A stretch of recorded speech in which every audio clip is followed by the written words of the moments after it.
Hello भाई लोग, क्या हाल है आपके। तो आज मैं बताऊंगा आप लोगों को प्रोपोजिशन एंड कंजक्शन और इंटरजेक्शन के बारे में। तो सबसे पहले हम जान लेते हैं प्रोपोजिशन। प्रोपोजिशन को हम हिंदी में कहते हैं संबंध सूचक अवयव। प्रोपोजिशन उस शब्द को कहते हैं जिसका प्रयोग नाउन या प्रोनाउन के पहले होता है, ठीक है, जिससे यह प्रकट होता है कि वह नाउन प्रोनाउन जिस मनुष्य या वस्तु के लिए है उसका किसी दूसरी के साथ क्या संबंध है, ठीक है। जैसे कि the copy is on the table, ठीक है। तो इस वाक्य में ऑन जो वर्ड है वो क्या है, प्रोपोजिशन है, ठीक है। यह टेबल, टेबल क्या है, नाउन है, से पहले आया, ठीक है। ये टेबल, टेबल से ये पहले आया है।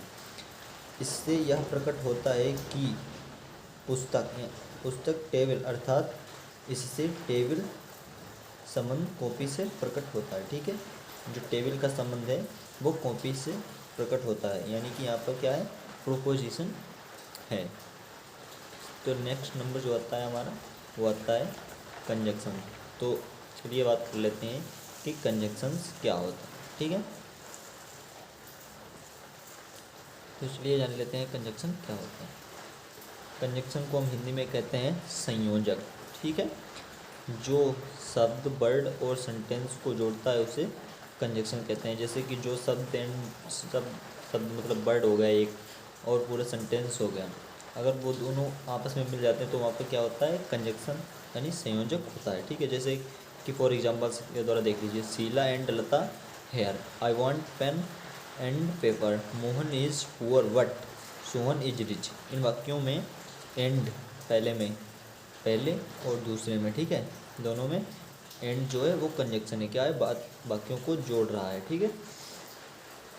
और दूसरे में जो है मोहन इज पुअर वट, यहाँ पे जो है वो वट कंजक्शन है, ये दोनों वाक्यों को मिला रहा है, ठीक है। तो नेक्स्ट जो आता है हमारा आता है इंटरजेक्शन। वो जान लेते हैं क्या होता है।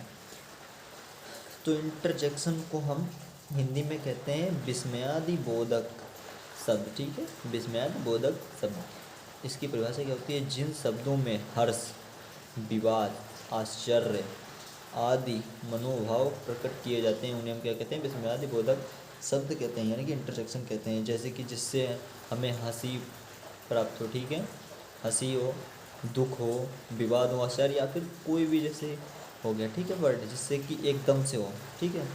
तो जैसे कि उदाहरण के तौर पे देख लेते हैं, oh what a beautiful flower you have, ठीक है। Number 2, oh Gandhi ji is no more.